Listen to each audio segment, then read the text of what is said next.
Okay, let's go ahead and get started for today's lecture. We are in week 7, I guess. So latter half of the quarter. And so this is MRI lecture 3.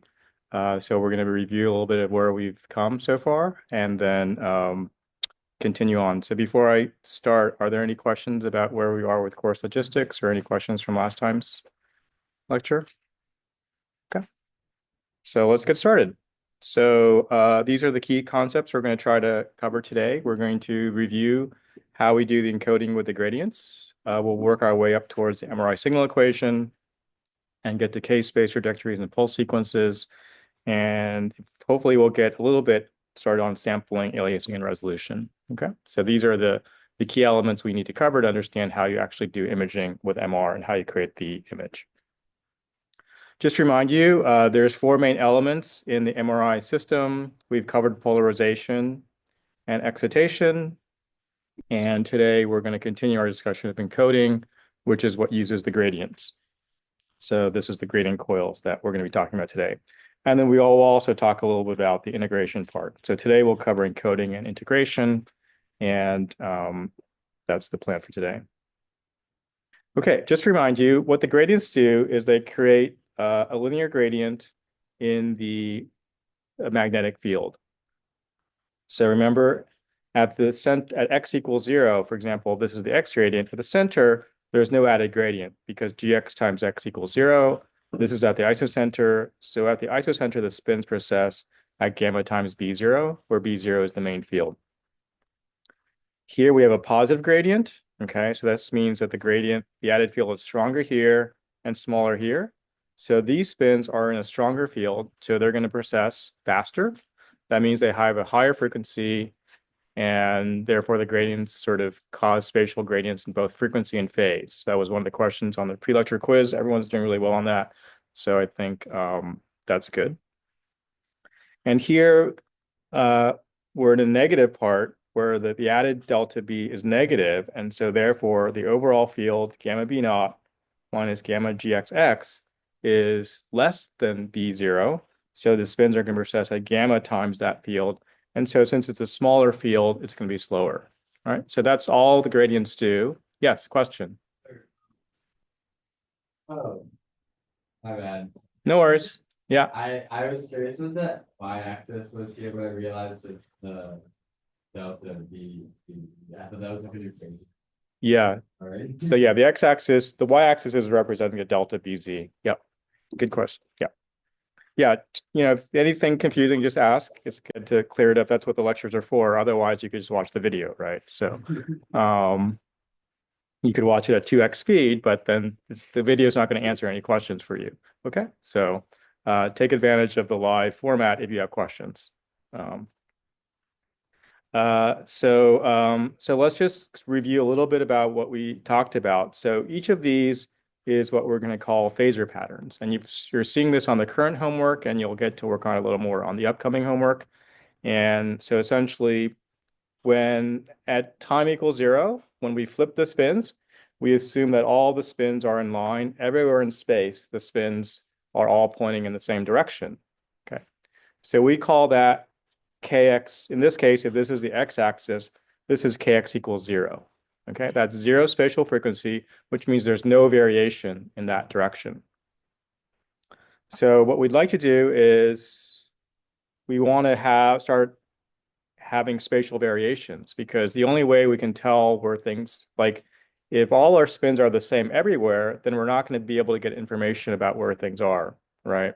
So we need to impose some spatial variation of the spins, and that becomes how we figure out where things are. So in this case, if you look at this spin is pointing up, this is pointing to. So these are phase of pi apart, right? They're 180 degrees out of phase. So this represents 1/2 of a period, right? And so this is from here to here is 4 delta x. And so the period is 8 delta x. So we say the spatial frequency is kx equals 1 over 8 delta x. All right. And this phasor representation can be represented as the exponential of minus j2 pi 1 over the period times x. Okay. Where this, remember, is just kx. All right. So everything has the form e to the minus j 2 pi kx x, each one of those patterns. And we said that one of the ways, the sort of the amazing thing about MR is we get this spatial pattern by simply turning on the gradient and letting the spins evolve. So if we let the spins evolve for a certain amount of time, they get out of phase, right? Because they're spinning at different frequencies, right? And if we let them get out of phase even more, then look at a later time, then you sort of see here, this spin and this spin are pointing in the same direction. So that's one period from here to here. So that period is 4 delta x, right? So that means the spatial frequency is, this is 1 over 4 delta x, right? And so this is also just the kx. And so that's the basic idea that all we're writing here, whenever we're talking about something of the form e to the minus j 2 pi kxx, we're just talking about phasors pointing in different directions with a certain period. All right. So that's one of the, I guess, the current MATLAB homework problem, your greater problem, you're sort of getting a sense of that. All right. Any questions? Yes. Can you explain again what's the relationship between the faster and slower end period? Why to the right is faster and to the left is slower? Yeah. So that's just because that's a great question. So in this case, gx is greater than 0. Okay. I've made the gradient positive. All right. So that means in when remember the delta b is gx times x, right? So if gx is greater than 0, then when x is positive, then delta b will be positive. So therefore, these are in a higher field, right? Now I could, and we'll see, I could have made it so that I could turn on a negative gradient like that, right? In this case, gx would be less than 0. Okay, so we'll see that in the problem as we go on to MR. So the idea is we can have both positive and negative gradients, and in which case these spins now would spin slower. So we can go both ways, and that's what's used in MR. All right. Any other questions? All right. So to recap, uh, if we have a constant gradient, each spin will precess at a different frequency. All right. And if we just allow that precession to happen, at each time point, there's going to be different spatial variation of the phases. And in fact, if you turn on a gradient and you just let the spins get out of phase, that variation is going to go to higher and higher frequencies over time, as we saw. All right. So that's if a constant gradient stays on, the frequency of the spatial variations will increase with time. So it'll go farther and farther out in k-space. All right. So the gradient allows us to implement this complex exponential. All right.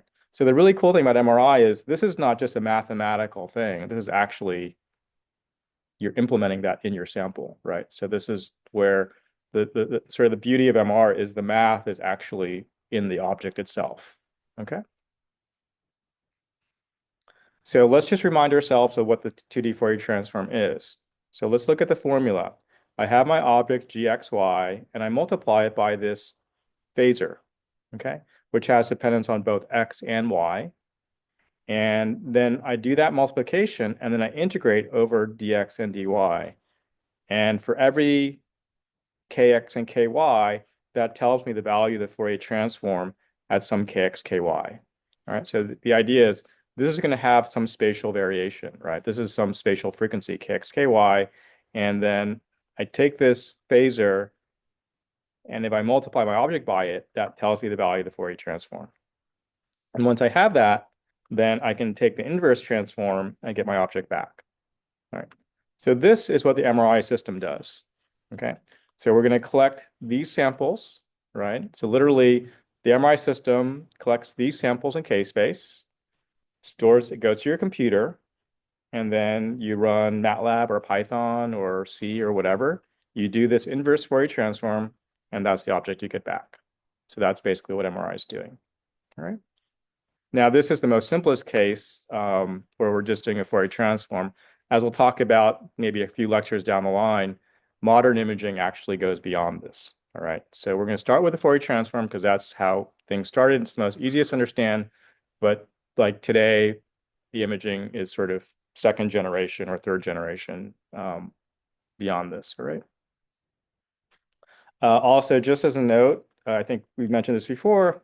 For some reason, the textbook uses U and V for the spatial frequencies, but we will stay with KX and KY. So as you're reading through the book, wherever you see U, just put in KX, and wherever you see V, just put in KY. All right. Okay, so just to remind you, our object, we consider that's image space. We acquire the data in K space, so we need to understand how that's acquired. And then once we have this data, we do the inverse transform to get back to the image. All right, so that's all we're going to do.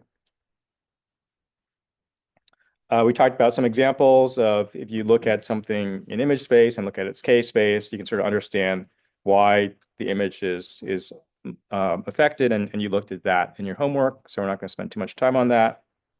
We also talked about, sometimes you get spikes in the data, and if you know where the spike is in K space, then you can draw, what the pattern of the artifact should look like in image space. And so we covered that. And then, sometimes we'll just draw little stripy patterns just to sort of indicate what the spatial variation looks like. But you want to remember that underneath that are these spatial phasor patterns. Whoops. My battery. Okay. Guess my battery died. So we'll have to do this. Okay. So there's these spatial patterns here. Okay. So you can sort of see these spins are aligned, and then these spins are aligned, and then these spins are aligned. Okay. Okay, so let's review a little bit about what that looks like. Okay. All right, they came back. All right. So now we've mostly been talking about spatial patterns in 1D just to get the idea across, but we really, for this class, we'll talk about 2D images, right? Now, MRI can be done in 3D. Okay, so you can actually do a 3D Fourier transform. And then actually, we may or may not get to this, but you can actually go to like multiple dimensions. So for example, you could do like 6D imaging, right? You could do X, Y, Z and velocity X, Y, Z. So this Fourier transform, you can do like multiple dimensions, all right? So we're just going to do 2D Fourier transforms in this class, but just know that the theory can be extended to multiple dimensions, and it's pretty cool when you do that. So let's just start with 2D.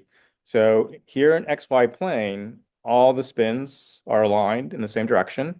So whether I go this way or any direction, the spins look the same, right? Their orientation is the same. So we call that the center of K space, Kx equals 0, Ky equals 0, right? Here, let's look at this. If I go along the x-axis, no matter what row I take, there's no spatial variation, right? So that's Kx equals 0. But if I go along any column, as I move along the y direction, the spin orientation is changing, and therefore this is some value of ky that's not equal to 0. All right. So if I'm going to plot where I was on the kx, ky axis, I'd be somewhere like here in K space, right? Because Kx equals 0, but I'm at some value of Ky. Okay, and so these are some spatial patterns I think we went over last time, and you're looking at spatial patterns in your homework. So the idea is, we just look at one of these examples. For example, here we said, okay, we look at Kx equals minus 0.25. That means the period is 1 over that. So the period should be 4 in the x dimension. And if you see, if I go from here to here, that's a period of 4, right? And then the period, this ky is equals 0.5. So the period should be 1 over that. So the period should be 2. And in fact, this period is 2. All right? Yes, question. Positive K, the phasor is always going to turn clockwise and otherwise counterclockwise? Yeah, so the idea is, remember, right, so because we're always plotting e to the minus j 2 pi. What's going on here? E to the minus j 2 pi, say kx x, right? So if kx is positive, then e to the minus j 2 pi, as I'm going in the positive direction, is going to be negative, right? So that's going to be a clockwise rotation. Yeah. So yeah, I mean, if you're in doubt, just always go back to the formula and you're just looking at the phase. You're looking, because everything is over the form e to the j theta, right? So you're just looking at what's the value of theta. Okay. Okay, so we already looked at this. So now we're going to, so basically just remind you, I have my object, right? I have my phasor, Okay. I multiply those two together, and then I integrate everything. So that's what that math is saying. And now we're going to see how that math is actually implemented by the MRI system. So you can imagine I have my object, I have my phasor pattern, I multiply them like that, and then I integrate. Right? So it's like I take my object, I multiply it by some pattern here, right? And I integrate all that, and that whole process just gives me one point in K-space. Okay? So every time I do that, I only get one point in K-space. And then if I want to find another point in K-space, I have to do the whole thing over again. I have to take my object, I have to multiply by some pattern, and I have to integrate it, and that gives me another point in K-space.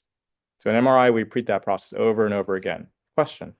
So these patterns are generated by that gradient, those gradient fields, right? Yeah, And yeah. so those gradient fields is what's like generating these spins. You need to calculate like those patterns. Yeah, so that's a great question. So in fact, what's really happening is this, right? So it's not that this stripy pattern is just sort of if you want to do a quick and dirty sort of visualization, but really what's happening is we are imposing this spatial pattern in the object. Okay. And so do we actually do a multiply? No, we don't actually, there is no multiplication that's done. It's not like we go in and multiply the object by the spins, right? We actually impose the spin pattern on the object, and that does the multiplication for us. Okay. So the way to think about it is the multiplication is done like if I have some like if I have two, let's say I have a very simple object and there's a lot of spins here, right? And there's just only a few spins here, right? So basically, if I impose some spatial pattern on these spins, right? Right. The fact that there's more spins here than here just means that sort of does the multiplication for me. Okay. Because imagine this is just the same pattern, right? But just there's more spins, so it's almost like a multiplied by a bigger number. Okay. Yeah. Go ahead. The result of the multiplication would be the pattern with different strengths put into where the object has those kind of strengths. Yeah, exactly. Yeah, yeah. So right. So basically, and we'll look at some examples of that in a minute. Okay. So for now, I just want to get across the idea that this process, so we impose the spin pattern on the object, and then we integrate it, and we get this point in K-space. And then we impose another spin pattern on the object, integrate it, and get another point in K-space. All right. So the way it works is we turn on the gradients, and what we said is if we turn on a constant gradient, then over time that spin pattern will change, right? So essentially all we have to do is we turn on the gradient and we just listen to what's happening. And at every point in time, there's another spatial pattern implemented. So over time, we can go through K-space. Okay. Yes, question. And we don't have like the original image, right? That's why we're getting the points in K-space to integrate. Yeah, yeah. Yeah, that's the whole idea. Like that's why medical imaging is so cool, right? It's like if you have the object, you wouldn't need to do medical imaging, right? But like if I want to look at your liver, and if I can't open you up, I need to figure out what's going on from the outside and then I get all basically, let's say, someone has a problem with, say, their liver, right? So what you do is you essentially collect all these points, which give you the Fourier transform of their liver, and then you put that in the computer, and then that gives you the image of their liver without having to cut them open. So what we're actually like measuring with MRI is like the K-space and then. Yes. Okay, gotcha. Yeah, so that's the key. We're measuring the Fourier transform of the object, and that allows us to then create it. And so,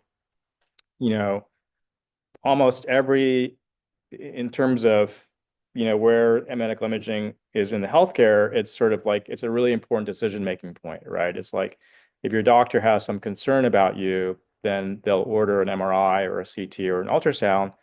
And sort of the referring physician says, oh, can you run this MRI or this CT? And then based on the results, the radiologist will say, well, I think there's some cancer here, or, there's a muscle tear. And then that determines, the course of treatment. Or for example, If they're planning on doing surgery, they want to know, where is the tumor? Is the tumor growing? Is the chemotherapy working? And so all of that is facilitated by medical imaging because there's no other way to tell, right? I mean, you could use blood tests, but if you need to know where exactly something is, then you need to be able to find out where it is without having to cut the person open. Okay. Question. How do we know how fast we can change the signals? Because there's a relaxation time, right? Time is involved somehow in Yeah. how. Yeah. So the answer is we'll get into a little bit about that. The answer is typically, remember the T2s are on the order of, let's say, 50 to 100 milliseconds in some tissues. In other tissues, they're as short as like 2 microseconds. So we basically we have to get our data before the signal dies away. And we'll get into that further on. Yeah. So we have to sample in a higher frequency than that, or in a lower? Well, what we have to do is, like, for every point, we have a certain amount of time to get this point. But then we can wait for the magnetization to recover, and then we can get another point, and we'll talk about that. Yeah. So there's a lot of, like, MRI. It's like once you get it, it's really cool, but there's a lot of little pieces that you have to, like, say we're just taking one piece at a time. Okay. But it's sort of, it's amazing that it all works, right? Okay. Yeah. All right. So let's do a simple thought experiment. So this is my object. Okay. So my object, let's say my object, is just like a uniform bar of, say, chocolate. Okay. I bring you a piece of chocolate. It's got, some water protons in it or something like that.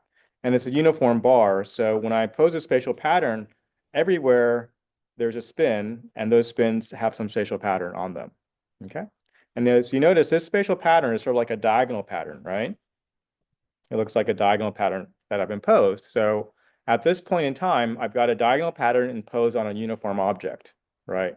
So diagonal pattern is really not a very good match for something that's uniform, right? And so if you think about adding up all these spins together, so if I have a spin here, notice I can usually find a spin like here that's sort of pointing in the opposite direction. So if I added all those spins up, vector sum, those would sort of cancel out. And in fact, if you add up all these spins, you get this is the vector sum. Okay? So the idea is, when my object does not really look like my spatial pattern, if I do that multiplication and then sum it up, right, then my vector sum is relatively small. So this means the Fourier transform of my object at this kx, ky should be a relatively small number. Right. Now let's imagine I just cut out pieces of chocolate, right? There's no chocolate here. There's no chocolate here. There's no chocolate here. And so now my object is stripy, right? I've got like a stripy object, which matches my phasor pattern. So now when I do sum up all of those spins, I get a very strong addition of all those vectors. All those little phasors add up. Okay? And so essentially, see, this is an example of how the multiplication is done for you, because essentially where my object has nothing, that's like 0. So 0 times my phasor is just going to give me nothing, right? So that's how the multiplication is done. It's just done, it just happens, right? Because if there's nothing there, then the phasor is weighted by 0, and so it goes away, right? So if you get this picture, then this is essentially the fundamental picture for MRI. All right. So because we know we can impose these spatial patterns, right? And then the next question is, how do we add up all these vectors? Okay. And it turns out that the answer is super simple. We just put a coil, okay?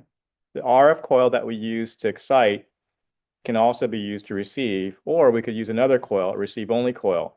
And that coil sees all the magnetization in my object, okay? And if it's a uniform, it's an ideal coil, it'll have uniform sensitivity to all the spins in my object. So it essentially integrates all those spins. So it does that integral for you, okay? So for now, we're going to assume that that coil is a perfect coil, and it can it can sort of do that perfect integration for us. Once we, maybe a few lectures down, we're going to look at what happens when in practice it's not uniform. And depending on where the spin is, it might have different sensitivity. But it turns out that you can take advantage of that to go to do really cool stuff. Okay. Question. In the previous slide, I didn't understand why, what does those empty stripes represent? So is it a different material? That's why it doesn't get it? You mean like these areas here? Yeah. So imagine that whole thing is a bar of chocolate. Yes. And I just came and cut those pieces out and took them away. Yes. So there's no spin, there's no protons there anymore. But you don't cut people out. Like, what's the will of cutting the chocolate and taking it out in reality? It's just an example of creating an object that has that spatial pattern. So another example is, for example, let's say, like let's say in a biological sample, it could be there's tissue here with protons, and maybe there's air here with no protons. Okay, so I can imagine an object where there's water here and air here, and so there's no hydrogen protons in the air. So those would also not contribute to the signal. Because the excitation we're imposing reacts only with certain types of atoms. That's the reason we can do that distinction, right?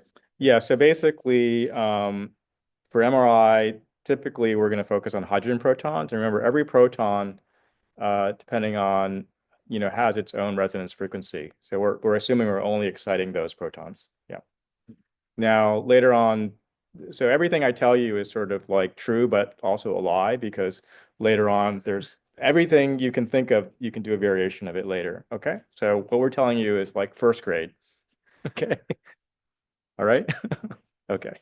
Yes. So is that bottom diagram supposed to be an example of like applying different spin patterns to Fourier transform and then get like the different like points in space, or This is actually, if you look at the spatial pattern on the top and the bottom, they're exactly the same. Right? Like this, if you look at this section of the spatial pattern, right, it's exactly this spatial pattern. So it's more, the spatial pattern is the same, but the object is different. So just saying with the same spatial pattern, if I change the object, the value of the Fourier transform changes, right? Because the value of the Fourier transform is represented by this big complex vector, okay? So if my object looks like my spatial pattern, this is very big, and my object doesn't look like it, it's very small. All right. Okay. Okay, so here's the recipe for the 2D Fourier transform. So for each k-space location, we create a spatially varying phasor pattern with the gradients, right? We multiply that object by the phasor pattern to obtain this product. And in practice, that multiplication is just done for us inherently. Okay, so it's not like we have to go in and multiply, it just happens. And then we integrate over all of space, and that's done with the RF coil. And so steps 1 and 2 are considered the encoding steps, and step 3 is the integration step. All right. And the cool thing is that integration doesn't have to be performed where the object is. So for example, I could for example, let's say I had some liquid, right? I could impose a spatial pattern on the spins and then transport that liquid somewhere else and do the integration somewhere else. And that would be fine too. So there are some actually advanced methods that actually take advantage of that. Okay. Okay, so let's actually do some examples of this to sort of, review this concept and make sure everyone understands it. So what I'm showing you here in the upper left-hand corner is my object, where white indicates it has a value of, I don't know, 1, and black is 0. Okay, so there's no object in the black areas. There's only an object here. So this is like a stripy path. This is like an object that has zebra stripes this way, right? Okay. What you're going to see here is the phasor pattern that I'm going to impose, right? And sorry, the arrows are really small, but you'll be able to see the spatial variations as it goes through. And then this here is my object multiplied by my phasor pattern, right? And so where there's no object, then those are just little zeros, right? Okay. And then this is going to be the vector sum of all the spins in my object. And so what you're going to see is as this spatial pattern changes, the size of this vector is going to change, okay? So let's play the movie and see how this goes. So I'm going to play it fast the first time, just so you can get a gestalt feel of what it looks like. So sort of keep your eyes on this. Oops, how we go. This and this. These are going to change together, okay? This will also change too, but it's just this multiplied by that. So you can sort of keep your eyes on this. That's really fast, sorry. We'll play that a few times and then we're going to go slowly through it. Okay, so let's look slowly. So here I'm at the center of K-space, so everything is pointing in the same direction. And notice as I go slowly, I'm starting to impose spatial patterns in the vertical direction. See that?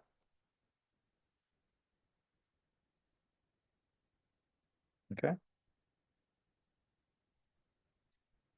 And now I'm starting to impose diagonal spatial patterns, okay? Right. So let's go back and look. So here, the value of the Fourier transform is pretty big, right? Because that net vector is pretty big. So when I store my Fourier transform value, I'm going to have a very big number. And it's a complex number, okay? So there should be another point when this phasor pattern matches my object, I should also get another big number, right? So let's look for that because I didn't quite, did anyone see where that happened? Let's see. So see, it's getting smaller. Okay, that's getting bigger now. So now I'm getting a bigger pattern. I think that was it. Okay. So you see the value is very small for almost all the patterns, except for the one where, let's go back, where that spatial pattern is sort of matching the frequency of my object. All right.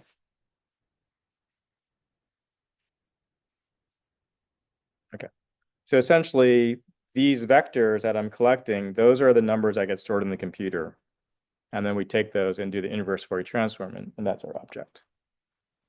Okay, so let's do a sort of, we're going to go through some examples of this, and then for the MATLAB grader problem for the homework that'll be released either today, well, probably tomorrow, is you're going to actually do this in MATLAB. You're going to take the phasor patterns from this week's homework and apply them to some objects and sort of understand how this works. Okay, so we're going to do some basic examples today, and then you'll do slightly more complicated examples for your homework. All right.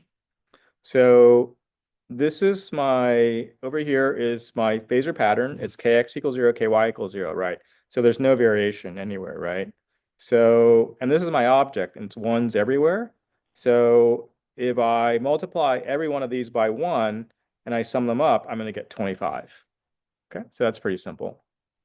Now I keep the same phasor pattern, but now my object is a little different. It's zeros here, right? It's ones where it's blue, and it's -1 where it's it's +1 where it's red, and -1 where it's blue. So let's think about what happens there. Okay. So everywhere it's 0, then I don't have to worry about that, right? Because that's not going to enter into the sum, right? Everywhere it's 1, I just multiply the vector. It just keeps the phasor the same direction. Okay. And now everywhere it's -1, I just multiply by -1, and that just changes the direction of the vector.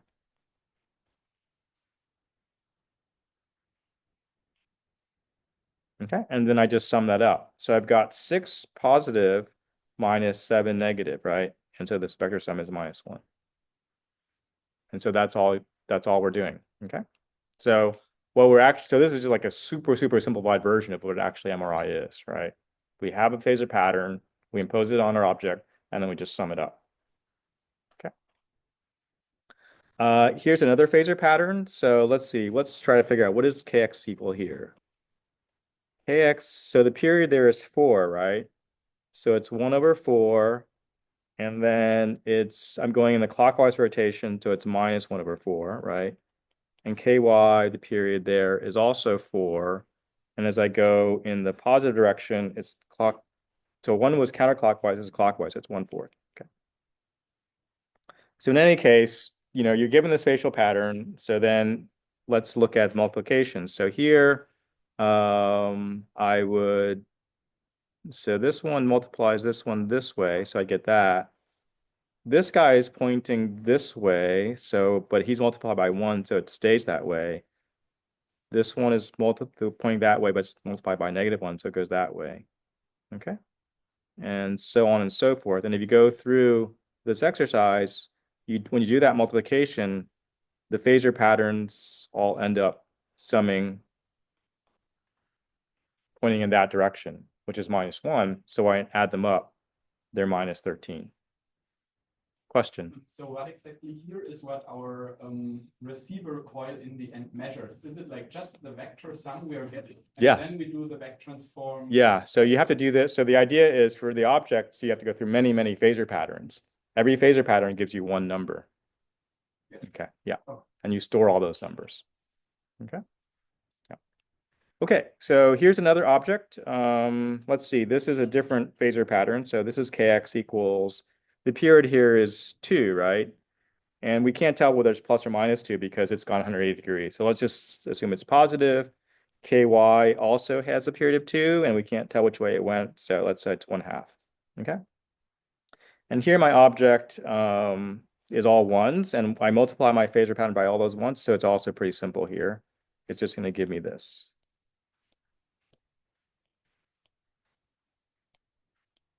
Okay.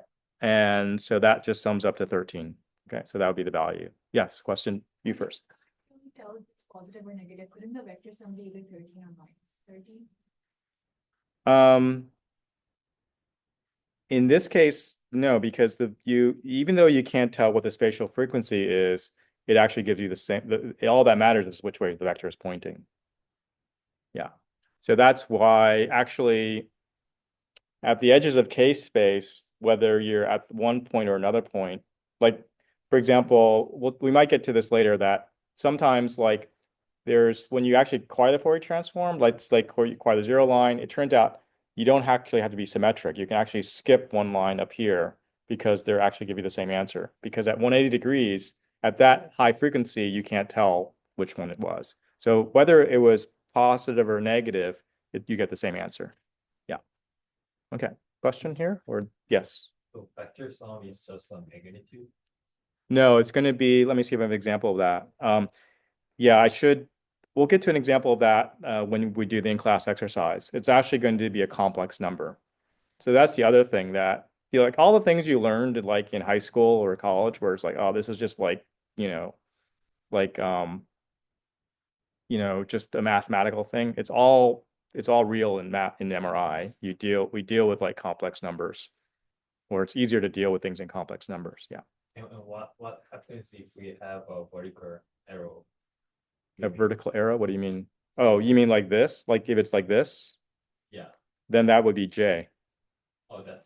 Yeah. Okay. Yeah. So that's we actually deal with complex numbers, right? So the Fourier transform actually, like the Fourier transform of a real object is going to be typically complex in general. Okay.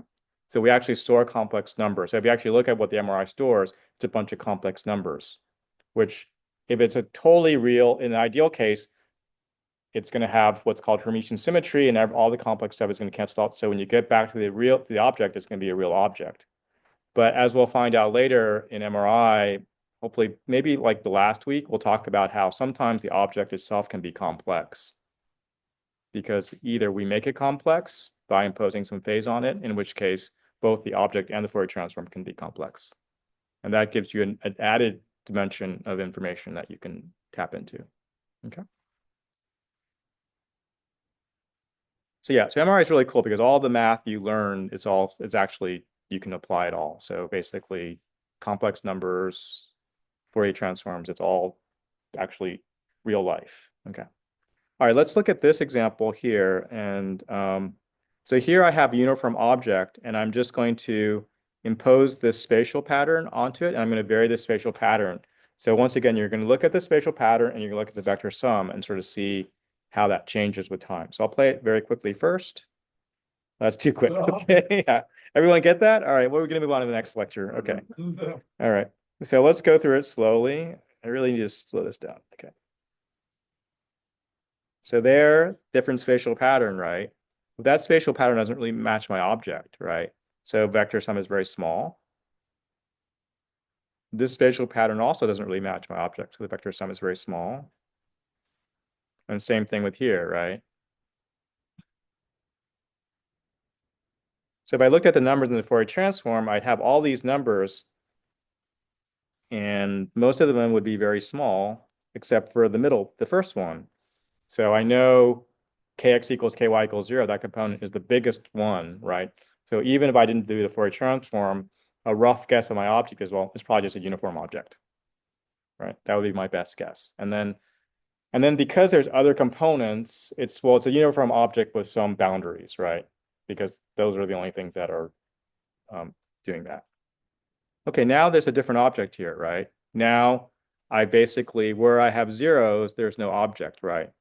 Okay, so this is like this object obviously has this diagonal spatial pattern, right? So I would expect when the spins have that diagonal spatial pattern, I should also get a large value of my Fourier transform. But I also get a pretty big value here at kx equals ky equals 0, right? Because there's still, everything is still summing up, right? So that's why in most biological objects, the center of K space is usually still big, right? Because that's just the overall average of your object, right? That's the integration of your object. And most objects, basically, you're basically counting all the spins, right? So the center of K space will typically be the biggest value, and no matter what your object looks like, okay? But let's go through this. This is obviously a very simple object. So here, oh, let's see, why is this not working? Okay, so let's try this. Okay, so this is not a very good match for my object. This is not a very good match either. This is not a very good match. This is a pretty good match. Oh, wait, I'm back at kx equals y 0, 0. Okay. Yeah. Oh, so that's a sort of interesting thing. So here I'm at a higher value of kx, but you can't. So this is at kx equals 0, ky equals 0.5. But the missing spins, you can't tell that they've turned, right? Because they're gone, right? So this is actually, you know, if there was a spin there, it would be pointing this way. Okay. But since there's no spin there, only the spins that remain add up perfectly. Okay. So this spatial pattern would be a match. Okay. So let's, this is a good time to sort of pause. We're going to do sort of a half go through this example and then give you guys a few minutes to sort of work on your own and discuss on your own some of these other problems. So this is my object here. It's a super simple object, right? 3x3 object. It's ones here, zeros here. And then here, the blue arrows show where the phasor pattern would be, regardless if there's a spin there or not. Okay, so for each of these, we need to figure out what is the kx and ky value. So that's very similar to what you're doing on the MATLAB homework this time. And then what's the vector sum, which is what you'll do next time, okay, or for this coming homework. So let's just work through the first couple together, and then we'll leave the bottom three for you guys to do in small groups. So obviously, what's kx equal here for this guy? 0, right? No variation. What about ky? Yep. And what's the vector sum equal to? Remember, these are all zeroed out, right? Yeah. Okay, so I'm showing the spin as if it were there, it would contribute. But so I'm showing what the pattern is, but remember, the object is 0 there, so it doesn't add. Okay. All right, how about this? What's kx equal here? 2, or the spatial period is 2, right? Yeah. So what would the kx equal? 1/2, right? And is it plus or minus a half? We don't know, right? You can't tell, right? Because it could have gone either way. So let's just say it's plus 1/2. What about ky? 0, right? No spatial pattern. Okay, so what's the vector sum?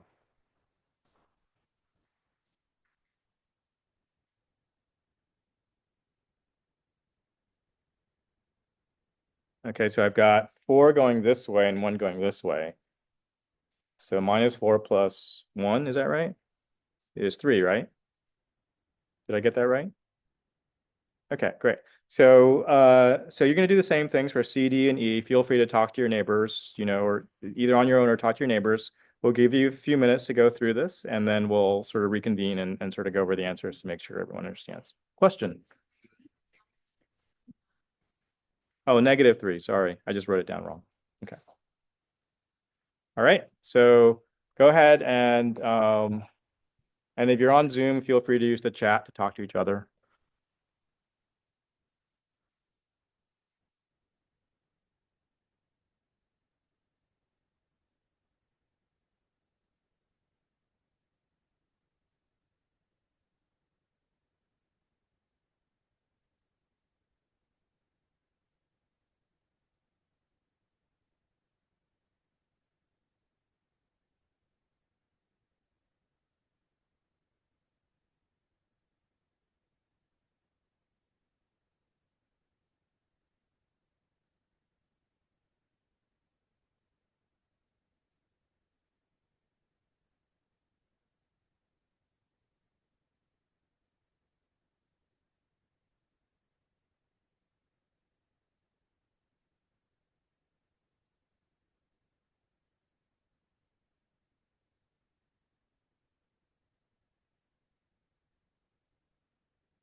Okay, let's regroup and take a look at this. So for C, what is Kx equal to? Kx equals what? 0, right? Because there's no variation along any row, right? Okay. What about Ky? What's that equal to? 1/2, right? Plus or minus 1/2, but we'll just pick plus, right? Okay, and what's the vector sum equal to? -3 again, okay? Everyone okay with that? All right, cool. How about this one? What's Kx equal to here? 1/2, right? And Ky is equal to 1/2 as well, right? So what's the vector sum here? 5, good. All right. And okay, and here's where we get to have some complex numbers, right? So what's Kx equal to here?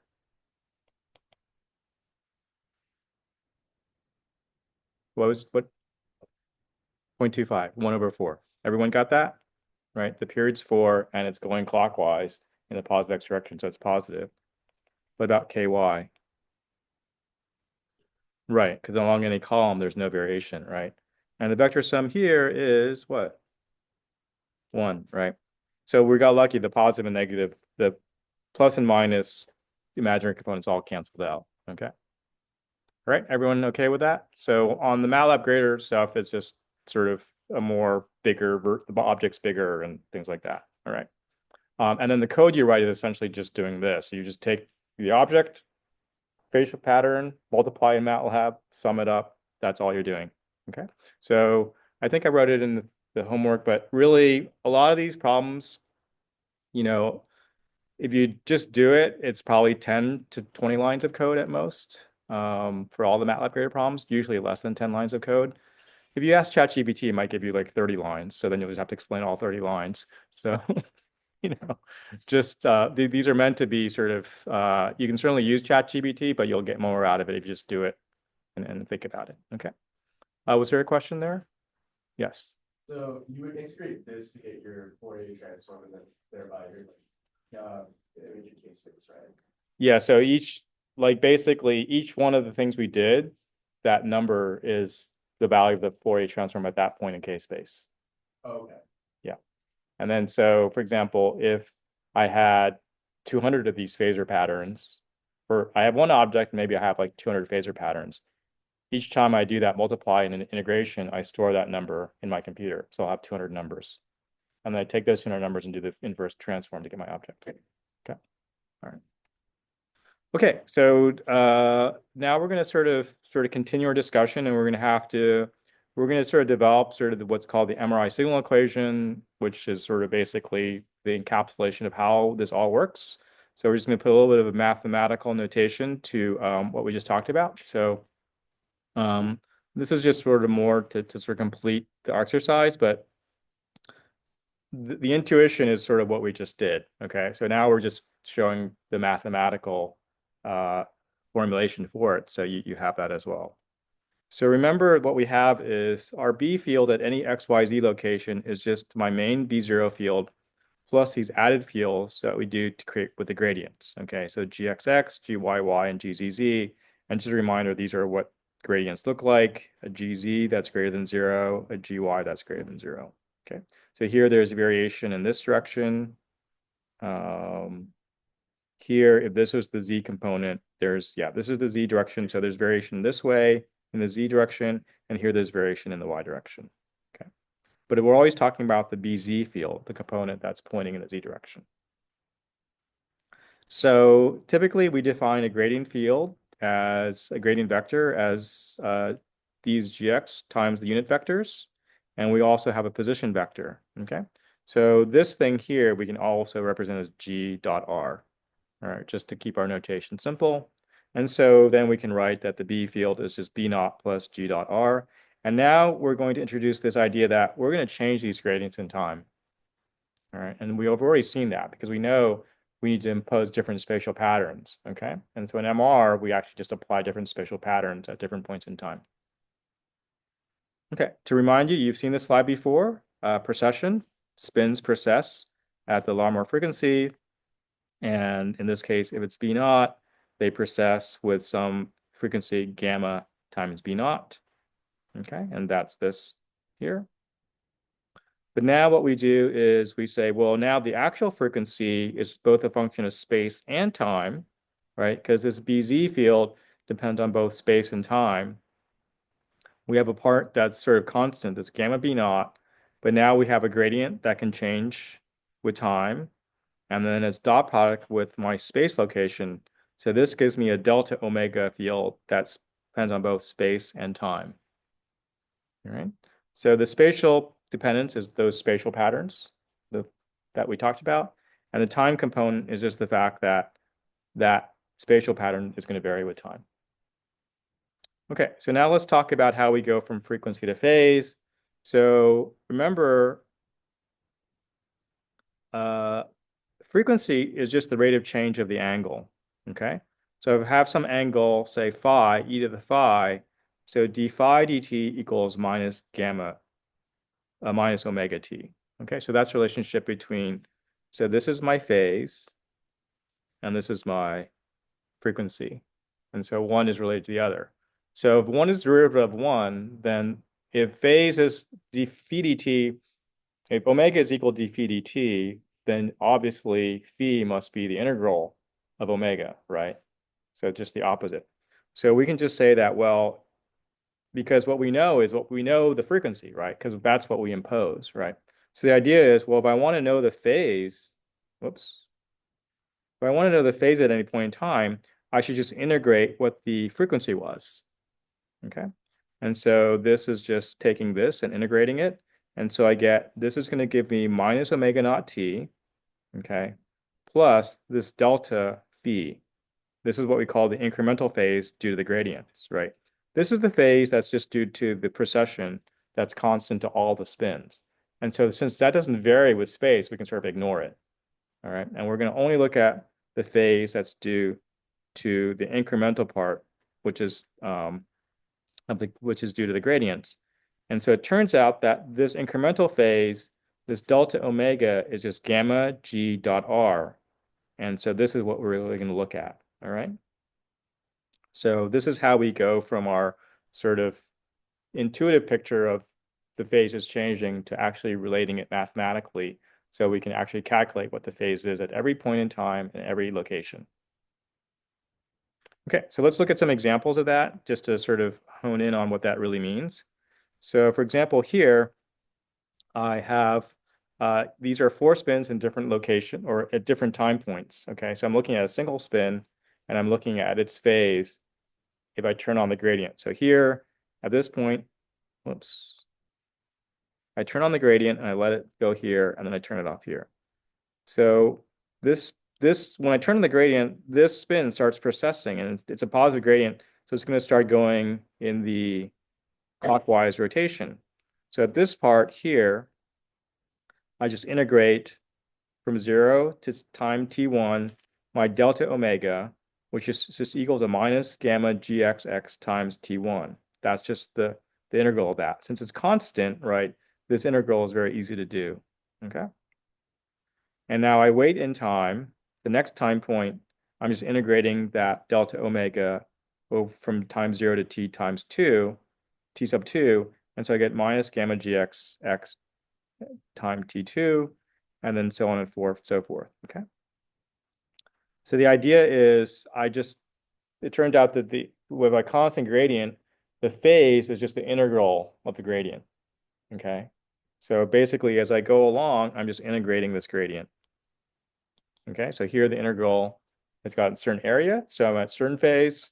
I keep integrating so that integral gets bigger, so the phase gets bigger, and then I keep integrating it, and the phase gets even bigger. All right. So it turns out that the nice thing is where you are in k-space just turns out all you have to do is do integrals of the area under the gradient. Okay. Another cool thing is that we talked about the gradients, we can turn them on and off, right? So look at this case here. Here I've got this gradient here. I turn it on, and then I turn it off, and then I turn it on again. Okay. So for this first time point, similar to what we just did before, I just integrate this area, and I get this phase here, right? But now from here to here, I've turned it off. So at this point, the gradient hasn't changed, the integral hasn't changed, right? So look at the phase, it stays at the same location.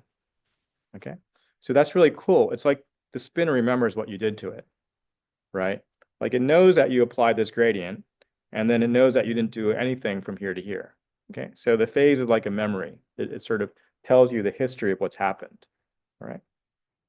So in fact, here, because there's no added, everything from here to here is 0, we get the same phase. Then I turn the gradient back on again. So then I continue integrating. Okay. And now the phase changes and it reflects the added area. Okay. 3 questions. We'll start from the beginning and work our way back. Go. So the total magnetic field that we're applying when delta phi is 0 is not 0, right? That's why it doesn't go back to its original position, the spin. So here, so this it's at this phase here, right? And then because we're not applying any additional gradient, so so basically for the first period of time, it's spinning faster than the one at isocenter, right? So like there's one at isocenter, which remember isocenter, we assume it doesn't change its phase at all, okay? So this spin is here, so it's spinning faster for a while, right? And then it accumulates phase, but then we turn off the gradient. So it keeps spinning, but it spins at the same rate as this one. So it doesn't accumulate, with respect to this one, it doesn't accumulate any additional phase. And then we apply gradient again and it starts spinning faster again, so it accumulates phase. Yeah. Question there.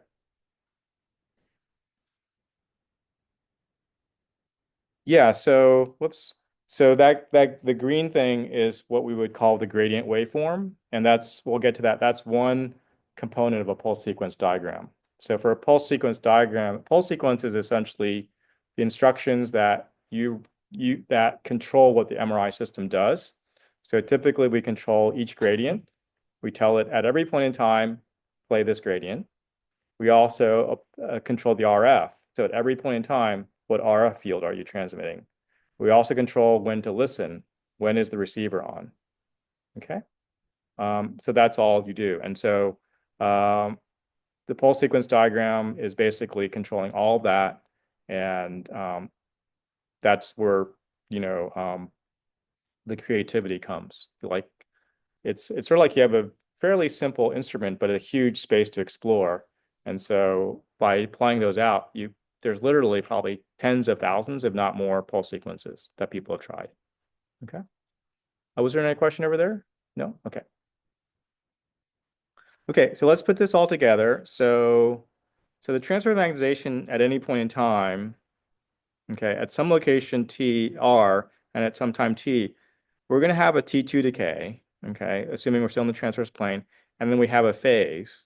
But we said that the phase of the spin is going to be, there's an overall phase that's just common to all the spins, plus this incremental phase here, which is just given by the area under the gradient, right?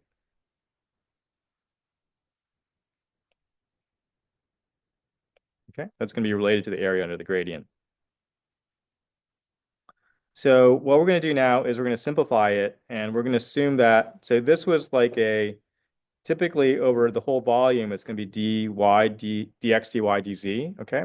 But it turns out in MR, there's something that we'll talk about later, which is called slice excitation.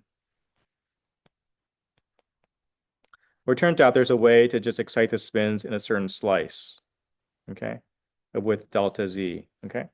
So we imagine we can just excite like a slice of spins, and then we just look at that slice, in the XY plane. Okay, so we're going to just do a 2D imaging. And so we imagine we can define a 2D object that's just the integral over some little slice of all the spins. And if we do that, we can say my signal is just my two-dimensional object times this sort of overall term and times this term, which is the actual phase of my object at that location, okay? So this is going to have the form of just e to the j, some phase x, y, t, okay? So the phase is going to depend on x, y, and the time, all right? So one thing that's done in MR is we sort of what's called demodulate it, and that's done with sort of electronics. So we can sort of, if we just imagine, we can always multiply by some term e to the j omega naught t, because we know what omega naught is, and so we can get rid of that term. And so we're then just left with mxy times this term here. And now I just plug in, this is just equal to g times x, g times y, okay? And what I notice is that I can, this x and y, okay, they don't depend on time.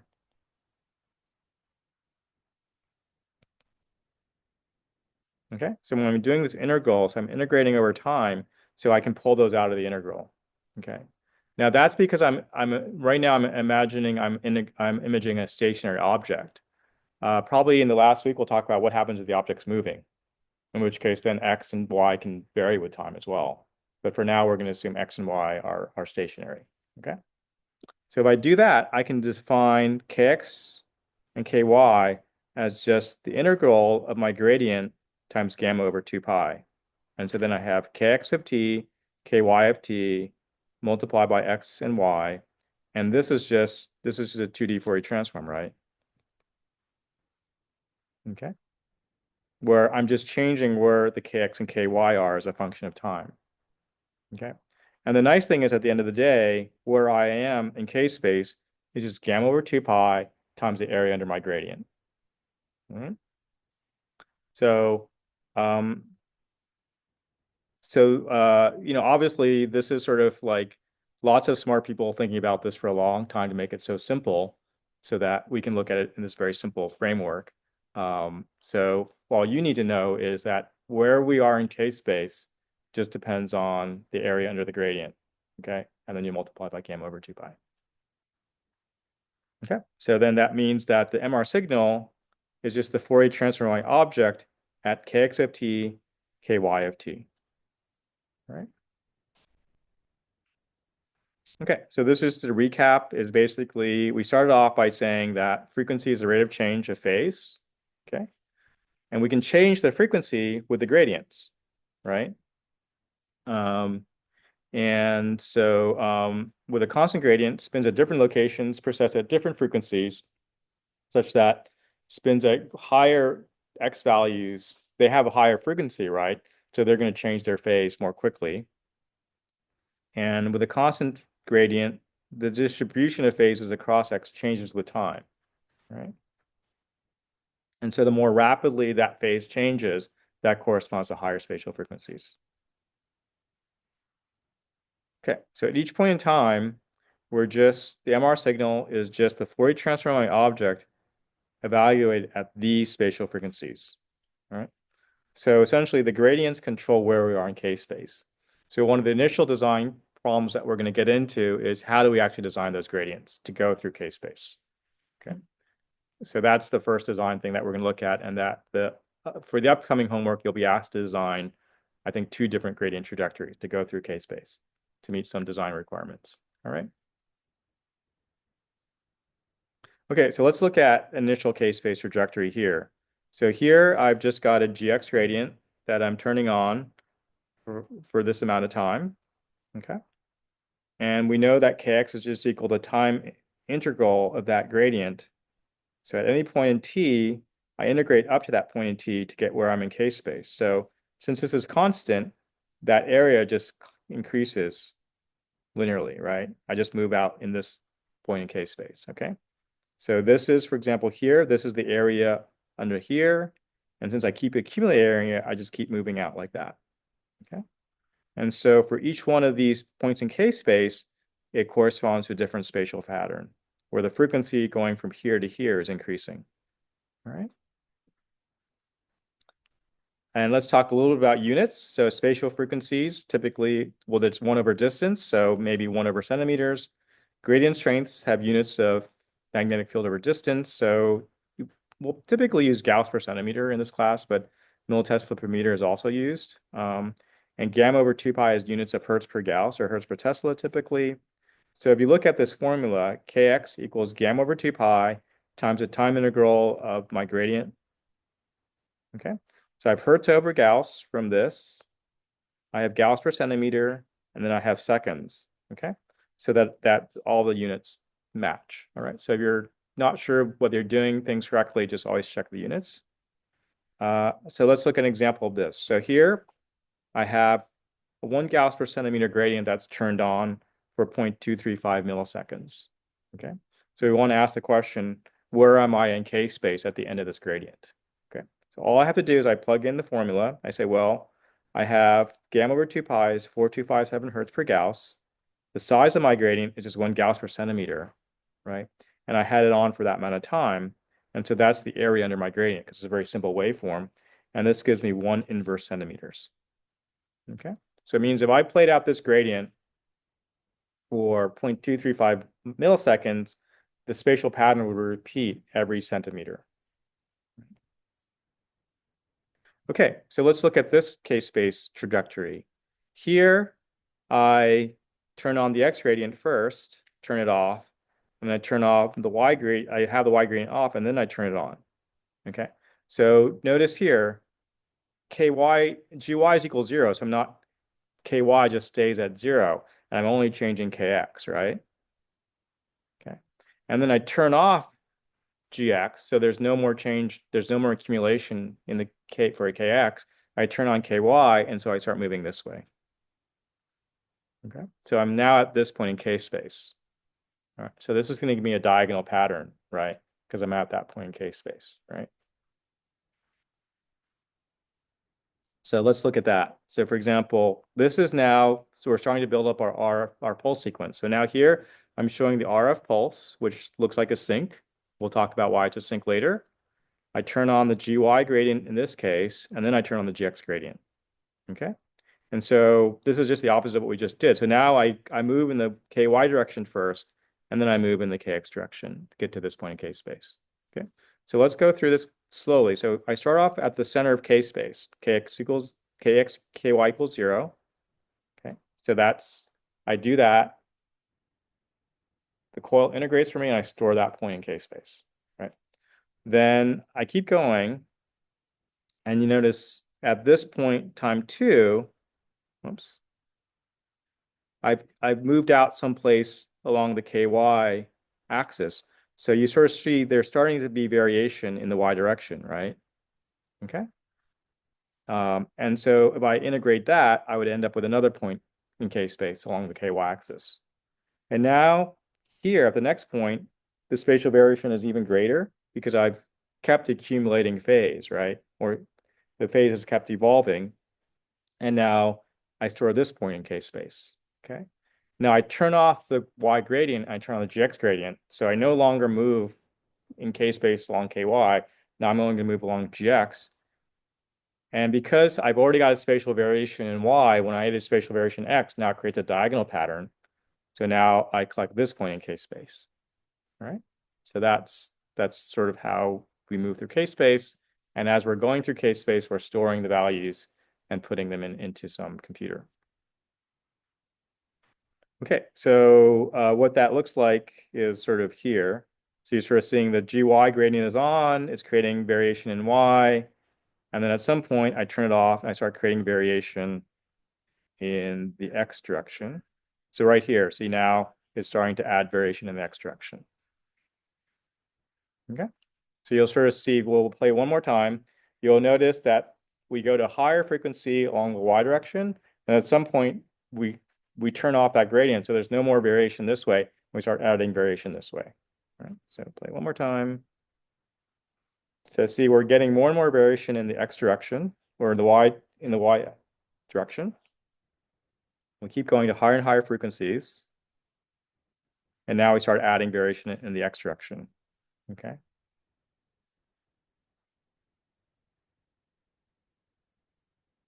So if you could look at the spins in an object, that's what the spins are doing. They're going to, as we go to different points in K space, they're arranging themselves in different patterns. Okay, so what about this? So typically, as we talked about, time is of the essence. And so if we want to get down to this point in K space, the last thing we want to do is like turn one gradient on, turn it off, and go to another gradient, right? Because we could just turn them both on at the same time and just zoom out to that point in K space. And that's typically what's done. So in this case, I have both gradients on at the same time. So I'm going directly to that point in K space, right? Because KX and KY are both changing at the same time. All right. Okay, so let's do, yeah, well, I think we have time for this one in-class exercise. Okay. So here's the problem you have. And so you want to move from the center of K space to KX equals 1 inverse centimeter and KY equals 2 inverse centimeter for gradients that last for 1 millisecond. Okay. So basically what you want is you want a GX gradient and you want some GY gradient and it lasts for 1 millisecond. Okay. You can assume that gamma over 2 pi equals 4,000 hertz per Gauss. All right. And you have a multiple choice. So go ahead and take a few minutes. You could talk to your neighbor online. You can use the chat. I'll open up a poll on the chat, although there's only a few of you. And then in class, we'll just poll people audio. Any questions before you try this? Okay, go for it.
About 1 more minute.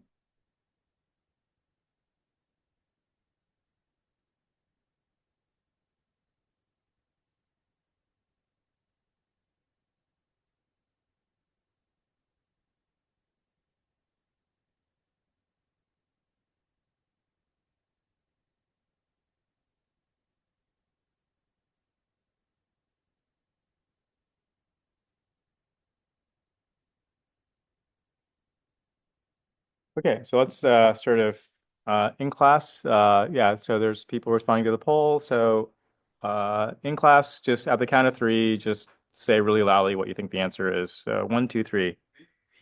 Okay, unanimously B. Okay, great. So let's just sort of review this. So I want to go out to this point in case space, right? 2, 1, right? So let's just sort of say which of these answers, so basically which gradient has to be bigger, right? The GY or the GX gradient, right? So we know GY has to be bigger, right? So automatically we can rule out this answer and yeah, that's the only answer we can rule out, right? Okay. So we still have 4 to do. Okay. So uh we know that we've gone twice as far in KY versus KX, so the GY gradient must be twice as big as the GX gradient, right? So therefore we can rule out this answer, right? Okay, so we're still left with B, C, and E, right? And then we know that we have gamma over 2 pi times GX times 1 times 10 to the minus 3 has to give me 1, right? So we know this is 4,000, so that's 4 times 10 to the 3. And it's got to multiply by something that's going to give me like 1, right? So therefore, this can't be right because 4 times 1 is not going to give me anything related to 1. And 4 times 0.5 isn't going to make everything relate to 1. So therefore, even if you don't do the math, this must be the right answer. Okay. And if you do the math, let's do the math. Right? 0.25 gauss per centimeter times 1 times 10 to the minus 3 equals 4 times 0.25 equals 1. Okay. So everyone okay with that? Okay. So we're just going to sort of walk through this problem and then we'll catch up with this problem next time. But the first one is actually, we're going to do this one together just because it's really simple. You don't have to do any math. And then we'll do the other ones at the beginning of class on Monday. So this is actually from the book, problem 3.11 in the book, which you won't be assigned for homework. So we'll just do it together. So this is the GX gradient, the GY gradient, and you can sort of see the GX gradient's going up and then negative, and the GY gradient's a little more interesting. That's going up and down and up and down. Okay. So the question is and this is at 4 milliseconds. Okay. So just looking at this, what are KX and KY at 4 milliseconds? 0, right? Yeah, because they have 0 area. Okay. And then KX and KY at 2 milliseconds, you would just sort of integrate these areas, right? Okay. So so we're not going to calculate it today because we're at the end of time, but what can we say about KX and KY? What's the relative relationship between KX and KY at 2 milliseconds? So KX and KY, so is equal to some scalar value of KY. So what is that scalar value? 2, right? So at that point, we know at least whatever answer I get, KX should be twice of KY because the area under that curve is twice as big, right? Okay, just from, simple, geometry. Okay. All right, so we'll continue next time, and we'll end the lecture for now, and then I'll stick around if there's any questions on the homework or on the lecture.